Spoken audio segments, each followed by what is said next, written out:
Всем привет, с вами Руслан на связи. Сегодня мы поговорим про письма счастья в кавычках, которые стали приходить украинцам, да. Новые правила, как вы знаете, вступят в силу с 9 сентября, и с 12 сентября уже первые пониженные выплаты люди получат, да.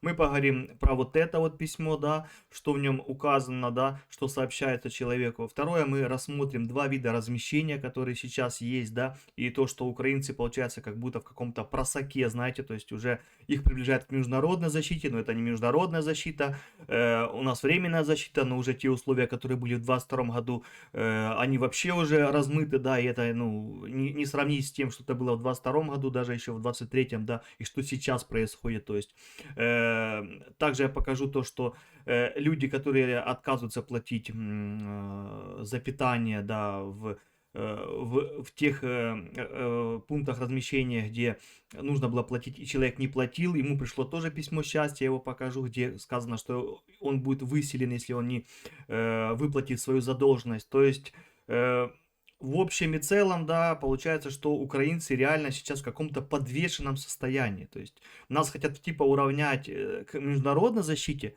но это не международная защита. Есть АРП, и непонятно, говорят, что хотят его принять и распространить и на международников. То есть, если принять на международников, то это будет полная жесть. То есть, по факту, сейчас у украинцев единственный бонус, который остался и отличается от международников, да, в общем, так вот, самый мощный, это реально АРП. То есть давайте сейчас это все рассмотрим, обговорим все это, а я попрошу каждого распространить это видео, кто сейчас в Ирландии, либо кто хочет приехать в Ирландию, ваши друзья, близкие, чтобы они были в курсе событий и видели всю ситуацию, да, из первых уст, как говорится. То есть последние все новости сейчас я сообщу по размещению украинцев в Ирландии, да, чтобы было понятно, куда вы приедете и на что вы можете рассчитывать. Посмотрев статистику канала, я увидел, что большинство людей смотрят меня не подписанных на канал. Неважно, хейтеры вы, либо вам нравится, что я по-настоящему делаю. Пожалуйста, нажмите вот эту вот кнопочку «Подписаться». Это реально 1 секунда. И нажмите колокольчик, чтобы приходили уведомления, когда я выпускаю новые видео. Также, кому реально нравится то, что я делаю, становитесь спонсором канала. Для вас я буду снимать эксклюзивные ролики и закрытый контент. Также, если есть какие-то вопросы, пожалуйста, вот мои социальные сети, а также прекрасный сервис Buy Me Coffee, то есть кто хочет меня угостить кофем, да, кружечкой, чашечкой, либо сочной, яркой, разливной пинтой Гиннесса, я тоже не откажусь. Спасибо всем за любое из этих действий. Для меня это очень важно лично и, конечно же, для развития канала. А нам есть что, как говорится, праздновать и к чему стремиться. Мы идем к отметке в 10 тысяч подписчиков, и у нас уже 3 миллиона 100 тысяч просмотров. Ребята, это очень для меня большая цифра, и уже 8 тысяч, почти 600 подписчиков. Всем спасибо, всем огромное низкий поклон и спасибо еще раз, да, что вы так активничаете, комментируете, лайкаете, делитесь моими роликами. Для меня это очень важно и очень приятно. Спасибо всем огромное. Так, начнем мы сразу с письма счастья, да, которые стали приходить украинцам в Ирландии, да, которые будут теперь переведены на новые правила, то есть они теперь будут жить по полному пансиону, да, то есть это полное обеспечение, или как бы я, да, в шутку называю это all-inclusive, да, все включено, то есть теперь украинцы будут жить по системе все включено, то есть питание, медицина, то есть полностью все за вас платится, стирка там и так далее. То есть, ну, стирка обратно же там есть вопросы, потому что многие автоматы платные, непонятно, будут они бесплатные или нет, потому что люди пишут, что у них они платные, да, то есть и непонятно, что с этим делать, потому что стирка тоже это, как говорится, деньги, да, за нее нужно платить. То есть, а если ты получаешь 38 в неделю, то это как бы такая сумма уже, знаете, на нее не разгуляйся и многое не купишь. Плюс вопросы есть по инвалидам. Да, у некоторых инвалидов есть такие препараты, которые Medical Card не покрывает. Как человек может себе их купить, да, если у него будет 38 евро в неделю, да, то есть непонятно тоже этот вопрос. Вот это, как видите, да, это я уже перевод с английского на украинскую мову, то есть вы можете взять, сейчас остановить и почитать, что здесь указано, да, то есть то, что, ну, человека переводят с одного, как говорится, с одной системы на другую. И вот это самое интересное, да, то есть та система, которую сейчас переводят, ну, украинцев, многих, да, ну, почти, ну, такое, почти там сколько, 25 тысяч, да, даже 20 тысяч, не знаю, там точно, точная цифра непонятна, мне кажется, само ирландское правительство не знает точное, да, количество, потому что там был, я рассказывал про новые правила, да, ролик будет в описании, вверху будет подсказочка вам, но там в новых правилах идет обновление, то есть туда добавляются еще центры, вы понимаете, как я говорил в том ролике, что будет расширяться, то есть вы понимаете, и теперь уже там обновлено список, то есть добавлено еще было парочку центров, да, то есть, ну, там отели, хостелов, которых тоже добавили теперь в новые правила. И как получается? Получается так, что по факту, если по факту, да, украинцы все ближе и ближе в Ирландии подходят к тому, что их условия похожи почти как у международников, то есть тех людей, которые подаются на международную защиту. Но фишка в том, что международник, когда подается, то он подается с тем, как говорится, с тем бэкграундом, да, то есть он уже априори говорит о том, что я хочу остаться в стране навсегда, и чтобы мое пребывание здесь с первого дня уже считалось за натурализацию, и чтобы потом через 5 лет я мог податься на гражданство. У украинцев чуть все как-то непонятно, да, потому что по факту некоторые украинцы уже тут скоро проживут 3 года, и по факту они жили по временной защите. Но сейчас, да, уже все меняется, и сейчас правила будут по факту такие же, как у международников. Но у украинцев, как пока нет никаких изменений, нам ничего не засчитывается.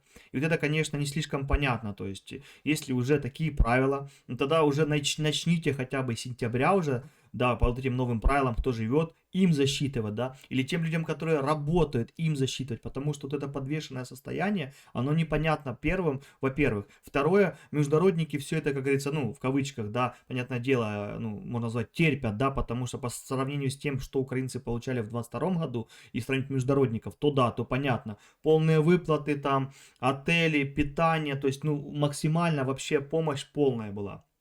Международники, конечно, страдают. Они там не могут работать в течение полугода, они могут выезжать там что-то год или больше, да. Я скоро сниму ролик, в чем отличие, да, временной защиты от международной защиты, да, то есть хочу сравнить эти два статуса, да, и в чем у них отличие, потому что сейчас, конечно, украинцев уже максимально сравняли. В чем отличие? В том, что украинец может сразу идти работать. Первое.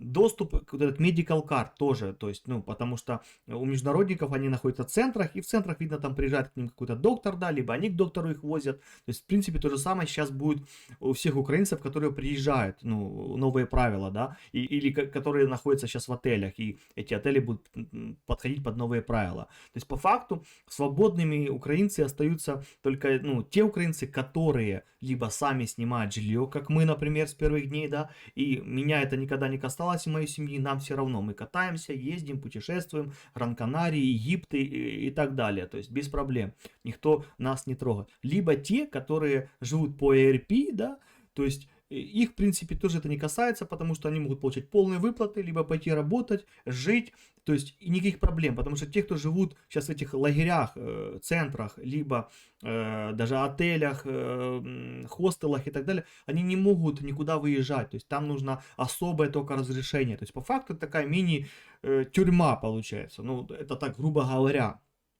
Ну, потому что я так это вижу, и так это и есть. Потому что ты не можешь выехать никуда, и выплаты теперь у тебя будет 38 евро, уже там никто не сможет тебе сказать, что ты там что-то копишь, куда-то что-то отправляешь, то есть какие-то деньги. Начиная с сентября уже все, то есть по факту халява полностью практически закончилась. То есть и теперь уже все доброжелатели в кавычках, конечно, вы уже можете успокоиться. Люди, которые останутся в Ирландии, в большинстве случаев это те, кто по-настоящему уехал от войны и хочет остаться в этой стране, да, либо он интегрировался, и он уже не зависит от государства, и ему просто нравится эта страна, да, нравятся эти люди, то есть, например, мне уже климат вот за 3-й год, да, я уже к нему привыкаю, и как-то ты уже как-то, ну, реагируешь на это нормально, это дождь там, на эти тучи, да, то есть нормально, солнышко вышло, сразу все на улицу, то есть все как-то оно уже идет, знаете, своим чередом, и мы люди вообще ко всему привыкаем, и быстро, да, можем адаптироваться к тем или иным условиям.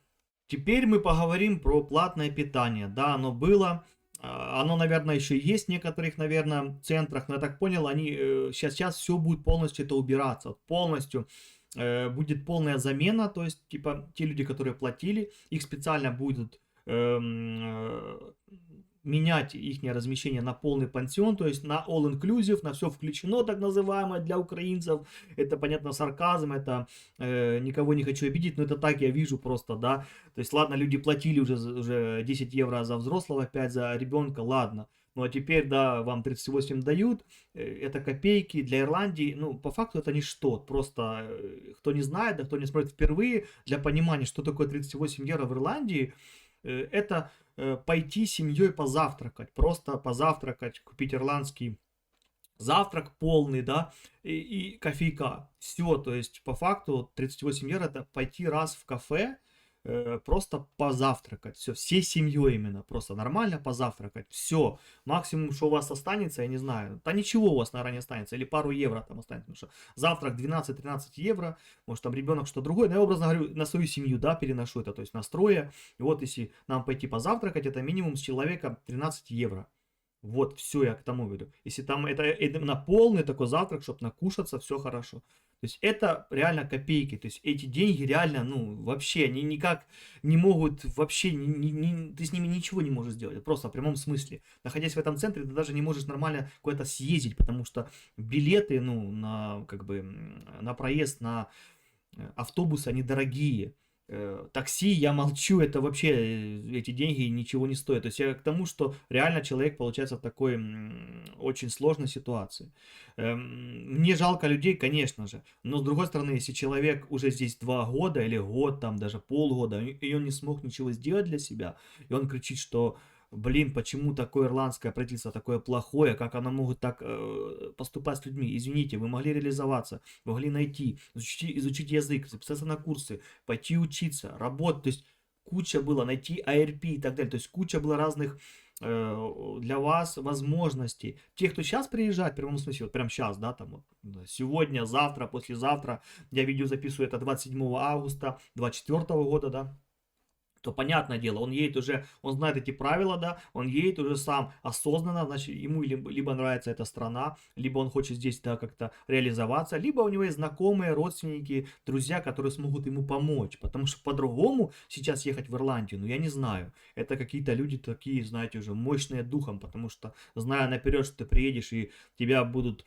закрывать в центре, где ты не можешь никуда уезжать больше, чем на день сразу априори, и получать 38 в неделю, да, то есть, ну, или жить где-то в поле, да, где тебе пару раз в неделю тоже будут вывозить в город, но это такое, знаете, я не знаю, тем более с детьми, это мое мнение лично, я бы, конечно, уже задумался о том, что приезжать ли сюда, но все знали, что рано или поздно помощь закончится, но мы говорим про вот это вот письмо, которое пришло женщине, Жиночке, да, которая скинула его в телеграм-группу самую большую, как вы знаете, да, телеграм-группа, там сколько, 15 или 16 тысяч украинцев, и мне нравятся там эти админы, да, они такие патриоты, все класс, но самый наш диссонанс, мне нравится сейчас про ARP-карту, у них сейчас там вверху уже написано прям в закрепе, если вы не получили ARP-карту, пишите сами на e-mail, пишите, вы что, а раньше не говорили, когда люди писали о том, что нужно писать, они писали, нет, не пишите, ждите звонка, ждите имейла, вам даже написать, не нагружайте систему, понимаете, вот эти вот тоже патриоты такие, я не знаю, в кавычках, столько всего нехорошего желали, много диссонанса, что они говорят, нужно делать вот так вот по протоколу, а потом получается, что можно было делать и вот так вот, чтобы что-то ускорить, что-то улучшить для себя, а они именно нет, не нагружай. А сейчас уже, когда, наверное, сам департамент сказал, пусть пишут все, потому что мы не знаем, у нас списки там, да, кривые, косые. Надо, чтобы люди сами писали, и мы их будем находить. Вот так вот. Мы таким способом получили ARP-карту. Если бы я не писал бы, я раза 3-4 писал, и потом только на третий или на четвертый раз мне ответили, то мы до сих пор ее не получили, понимаете? В самом том миграционном City West, да, департаменте мне сказали, ну, правильно, нужно писать самому, что в Ирландии нужно так. Если не отвечают, не приглашают, напишите лучше лишний раз. Понимаете, да? Так что тем вот телеграм-каналу вот этому большой привет. Вы, конечно, такие молодцы, в кавычках. Для меня лично. Та группа вообще не помогает. Они там такие все агрессивные какие-то. Ну вот, короче, Зиночка. Вот она написала в эту группу, скинула вот эту вот фотографию своего письма, да, и говорит, что мне делать?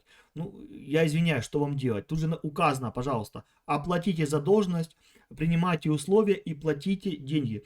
Человек в прямом смысле, вот читайте, да, он отказался платить за питание. То есть он пришел в чужой монастырь и сказал, нет, по вашим правилам я не буду жить. Я хочу жить по своим правилам. Я хочу свои 235 или сколько в неделю, да, тратить только на себя. Я не буду платить за питание, я так сказала. Я извиняюсь, в смысле, а кто вы такая здесь? Вы здесь просто на птичьих правах. Вы не имеете права указывать, да, и как-то критиковать власти и правительство Ирландии. Если вам не нравится, вы просто собираете свой кулечек, свои рюкзачки, чемоданчики и едете в другую страну, либо возвращайтесь в Украину. Никаких вопросов нет. Никто вас насильно, наручниками, цепями не держит здесь. Как можно так плевать в сторону тех людей, которые реально помогли? То есть само государство Украина не помогла тем людям, да, которые находятся в Ирландии, как ирландское правительство им помогло, то есть украинцам. Я в шоке. Как можно такое вообще обсуждать? Как можно спорить, да? Как можно вот это вот все, вот эту всю грязь, да, негатив выплескивать на обычных ирландцев, на правительство, на премьер-министра там и всех остальных?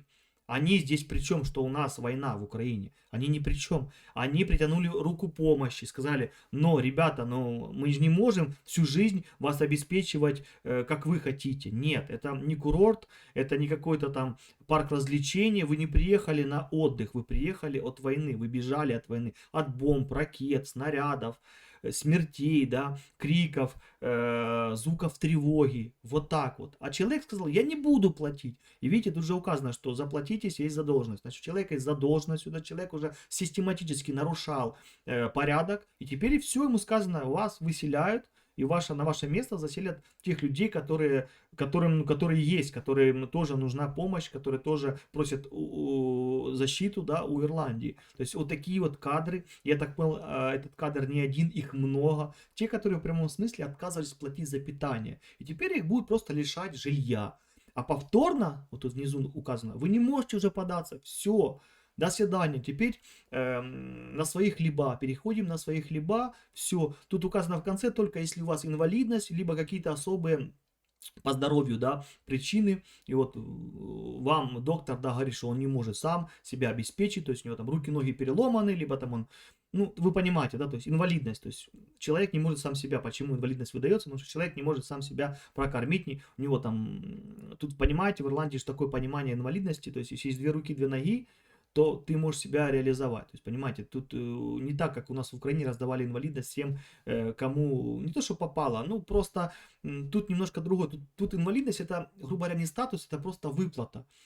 Ты можешь получать пенсию вот эту по инвалидности, да, но у них это выплата. Но если ты, например, станешь каким-то айтишником в компании, да, и будешь получать, там, не знаю, 2-3 тысячи, то у тебя заберут эти выплаты. И от того, что ты по факту типа инвалид, но ты не будешь получать пенсию по инвалидности. А у нас это статус. У нас выдается это типа там на 2 года, а потом пожизненно, да, человека, все. Тут такого нету пожизненно. Тут в прямом смысле, если ты даже на коляске, и ты какой-то крутой айтишник, да, ты не будешь получать вот эту вот выплату, потому что это выплата. Понимаете, да, о чем я говорю? Тут немножко у них другое понимание инвалидности. То есть и человек решил вот так вот поступить с теми людьми, да, с тем правительством, которое ему помогло больше, чем родное, да, украинское. Я таких людей не понимаю, не понимал и таких людей осуждаю. То есть они такими вот действиями очерняют всех украинцев. То есть, знаете, из 100 человек, 2-3 человека вот таких вот непонятных, дерзких, да, гнилых людей очерняет всю нацию, то есть всех украинцев. И из-за таких о украинцах думают плохо, то есть там то, сё, пятое, десятое. То есть ясное дело, что в семье не без уродов, и нет плохих наций, есть плохие люди, это понятно. Вот такие вот плохие люди и показывают плохой фон. Из-за этого многие думают, что украинцы там только приезжают там за выплатами, то, пятое, только то, все, хотят халяву. Есть такие, понятное дело, но большинство людей бежало реально от войны. Потому что люди приехали с оккупированных территорий, с прифронтовых городов, с городов, которые разрушены в хлам, просто под ноль, да, то есть вот так вот. А человек вот решил вот так вот делать. И теперь пишет, что мне делать? Что мне делать? Что мне теперь делать? Как быть? Ему пишут, все никак. В смысле, идите сразу оплачивайте любой долг, как у вас есть. И говорите, что будете платить, будете жить по всем правилам и так далее. Там, кланяйтесь и в ножки несколько раз. Раз 20, 100 лучше. И просите, чтобы они вас не выселили. Вот что нужно делать. Они, что можно сделать? Если вы намекаете на то, что можно ли как-то юридически это решить, ну, нанимайте адвоката, подавайте в суд, там, про дискриминацию, про какие-то там, то, что вас ущемляет. Ну, это обратно же огромные деньги. Тут адвокаты просто берут такие бабки, что можно просто с ума сойти. Так что тут суд, это вам не, как говорится, хухры-мухры. Тут реально нужны бабки. А если у вас не было денег на 10 евро в день и 5 на ребенка, то я извиняюсь, ну, о чем можно дальше с вами говорить. Короче, не поступайте так и в чужой монастырь со своими правилами не приходите. Мы здесь гости, пока. Пока, потому что наш статус непонятен, все размыто и непонятно мы теперь. Все понятно идет, что мы идем к международным правилам больше, да, это понятно, все скатывается туда, и что халява уже заканчивается, осталось единственное, это ARP и разрешение на работу. Но никто забирать это уже понятно не будет, в смысле, я имею в виду разрешение на работу. PPS назад никто забирать не будут, но КРП есть большие вопросы, потому что в октябре вот этого года, то есть вот сентябрь и октябрь, в октябре будут принимать бюджет, и там будут закладывать, и там уже будут еще обговаривать, ну, вообще миграцию, да, и все, что связано с защитами, то есть временно, международно, что как, что делать с украинцами и тому подобное, продлевать ли АРП, потому что оно сейчас до 31 марта 2025 года, то есть непонятно, если только АРП снизят, либо еще что-то с ним сделать, ну, с ним будет что-то делать, потому что такая получается диссонанс, что если украинец сейчас живет по АРП бесплатно и работает, да, то он не платит за жилье, вы понимаете, то есть это несправедливо. А если ирландец то же самое делает, то есть просто снимает жилье и работает, то он платит. То есть это несправедливо вообще. То есть будут тоже теперь вот эти вот проверки нуждаемости, да, и как твоя семья может себя обеспечить или нет. То есть если вы живете по АРП и кто-то из вас работает, то все, вы будете, наверное, платить сами вот эти 800 евро, как я это понимаю сейчас. Напишите в комментариях ваше мнение по поводу всего этого. Вот про то, что человек отказывался платить, да, за питание, и теперь его выгоняют. За то, что теперь украинцы в каком-то подвешенном состоянии, непонятно. И это не международная защита, это уже не временная защита. Это какая-то смесь, какой-то непонятный, да, суррогат уже получается. Ну, реально, я понимаю, что правительство не может по одному щелчку пальца все изменить. Оно все поступательно, понемножку, потрошку, чтобы, да, ну, выработать какой-то механизм. Напишите в комментариях все, к чему идет. Что все-таки в конце концов, что получат украинцы? Ничего, дулю с маком, либо сразу гражданство. Что получит? Вот интересно ваше мнение. И вот есть два вида размещения. Вот первый, да, Direct Provision System и Decision Accommodation Center. То есть это центр распределения, да. Вот я сейчас переведу это, да, система прямого обеспечения. То есть это и специализированные центры размещения. То есть вот, вот эти два вида размещения. И сейчас получается половина живет по вот этим размещениям, да, система прямого обеспечения, другие живут в специализированных центрах. То есть и это уже приплетено в прямом смысле. Человек жил вначале в специализированном центре, да, система прямого обеспечения, то есть это полный пансион, так называемый, да, то есть вот эти две системы, они сейчас для украинцев просто переплетены. Если надо, я вам оставлю ссылочку, да, на вот эти вот два вида размещения. Если хотите, вы можете это изучить. То есть тоже это интересно прочитать. Тут, ну, вот они сами не понимают уже, я вижу, ну, в правительстве не понимают, что делать с украинцами, какой статус им предоставить, да, что, как реализовать это, потому что украинцы вышли за рамки, вот эта временная защита, она дала очень большие возможности, просто мы вышли за рамки. И теперь, чтобы их откатить назад, это очень сложно. Я говорю, тот же PPS, его уже невозможно забрать, все, его невозможно там как-то заблокировать, только если ты нарушаешь закон там, да, и так далее. Если ты нормальный человек, то тебе не могут просто сказать, слышь, дружище, ну все, давай назад PPS, все, а ты работаешь, например, уже 2 года в Ирландии, платишь налоги, да, все хорошо. Это нет, так, все, давай мы тебя откатываем, забираем у тебя это, иди в центр размещения, полгода посиди без работы, а потом мы тебе обратно дадим. Так это работать не будет, потому что это самому государству и правительству это невыгодно. То есть, по факту, они дали много, и теперь не могут понять, как это реализовать, как это откатить нежно, аккуратно, да. Понятно же, нежно, аккуратно уже никак не получится, люди будут страдать, люди будет дискомфорт, и людям придется как-то, да, конечно, приспосабливаться к этим вот новым, вот таким вот условиям. Они, конечно же, сейчас будут очень сложно, начиная с сентября. Поверьте, в октябре мы увидим уже много людей уедет. То есть вот мне интересно увидеть за октябрь-ноябрь. В октябре, возможно, еще же введут еще какие-то новые правила, которые будут реализованы уже ближе, я думаю, к Крисмасу, да, или после уже Крисмаса. Они обычно так делают. То есть, и вот мы увидим где-то, я думаю, так вот в октябре, в ноябре, вот именно уже, что будет уже отток. То есть, больше будет людей уезжать из Ирландии, чем приезжать. То есть, мы это увидим 100%. Мне самому просто интересно.